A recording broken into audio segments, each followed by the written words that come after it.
Okay, Congressman Ron Salo, before we let you go, I understand that you filed the bill earlier this month for a 25-year franchise of ABS-CBN.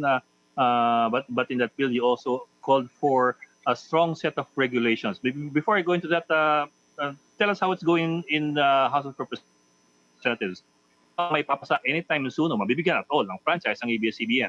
Do you have a timetable?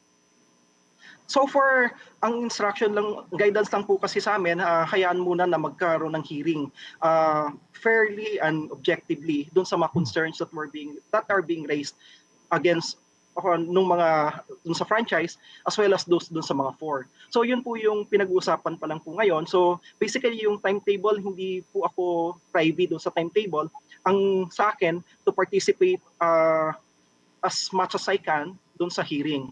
Doon sa binabanggit po ninyo na stricter regulations, it's not exactly stricter regulations. I'm just stating the obvious. And for example, stricter implementation of the law.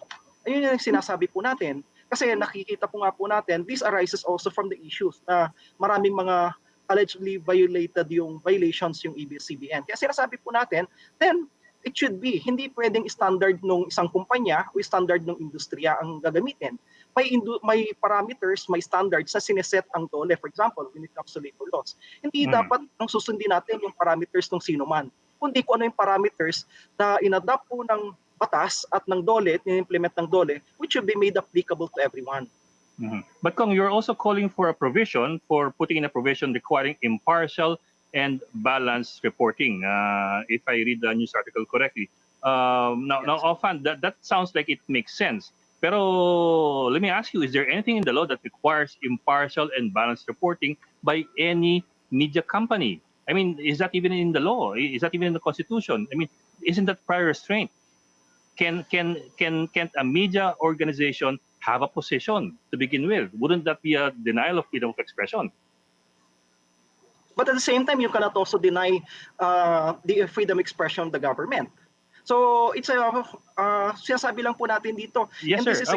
And we're not denying government because government has its own propaganda machinery. It has Channel 4, which is paid for by taxpayers' money. It's not even a public. It's not even a public channel. It's a government channel. So ang sinasabi lang naman po natin, what is so objectionable with having an impartial and balanced reporting? Yes, sir. And we understand that. But to put it in the law requiring it would presume that there is somebody who will decide what is balanced and impartial, and that would presumably be government. Number two, that's balanced reporting and impartial reporting is something that traditionally we in the media agree amongst ourselves and regulate amongst ourselves. To leave it to a regulating body to decide what is balanced reporting, wouldn't that be prior restraint? No, exactly. That's the reason why we have libel. And we have seen that with what happened. Yes, sir. Sir, libel is different. Sir, if you don't mind, sir, libel is different from balanced and impartial reporting.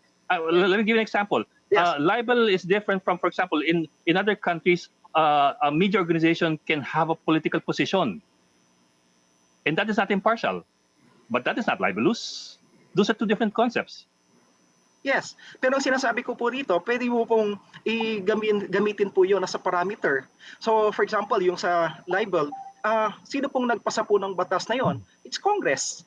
So ibig sabihin po nito, when it comes to yung binabanggit po ninyo, but we can always have, we can always provide certain advice to us in order for us to be able to make that into reality, for example. Pero yung konsepto po ng balancing partial reporting, hindi naman po pwede na kagaya po ngayon, ito rin po yung issue na pinag-uusapan po. Hindi pa pinag-uusapan, pag-uusapan pa lang. Ito po yung isang bagay na pag-uusapan po sa issue ng ABS-CBN. So how do we address that? Alangan naman, kung sinasabi na nga po ng mga tao na hindi partial at imbalance, kanino natin ibibigay? Sa kanila pa rin? Sila pa rin po magdidesisyon kung impartial or balance yung kanilang pagre-report? Perhaps we can find but sir, isn't that the right of anybody to have a position so long as it's not libelous or slanderous? Isn't that the right of anybody, whether on social media or mainstream media, to have a position, to be partial to any position? I mean, if you allow that to anybody in social media, you're saying that you cannot allow it to anybody on mainstream media. So long as it's not libelous or slanderous. Pero yung binabanggit po natin dito, kung tawag dito, yung sinasabi po natin na partial, yung kailang pagbabalita, then it becomes an issue as well. So, ang sinasabi natin dito, kung kayo for the truth, pero kung partial po yun, so ibig sabihin po nun, colored yung truth na yun. So, Sir, sinasabi those rin po are not natin the same dito, things, sir, if you don't mind. Those are not the same things. To be impartial is not the same as to be partial is not the same as to be untrue.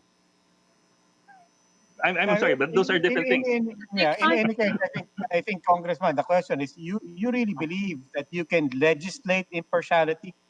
You really believe you can legislate impartiality and fairness without running the risk of government overreaching and basically affecting prior restraint? And are you really the judge of what's partial and not? Yes. Hmm. Who will Sa say akin po, impartial? Yan ang Apo. problema. See, who will decide what is impartial? Kasi sa libel, That's ang precisely. malis. that's precisely the point, yung binabanggit pa po ninyo. So basically, the details. And ang sinasabi ko nga po, we can always have a group, an impartial, quote unquote, not exactly impartial, a group that would be able to come up with that particular rules to determine what is partial, what is impartial, and what's fair.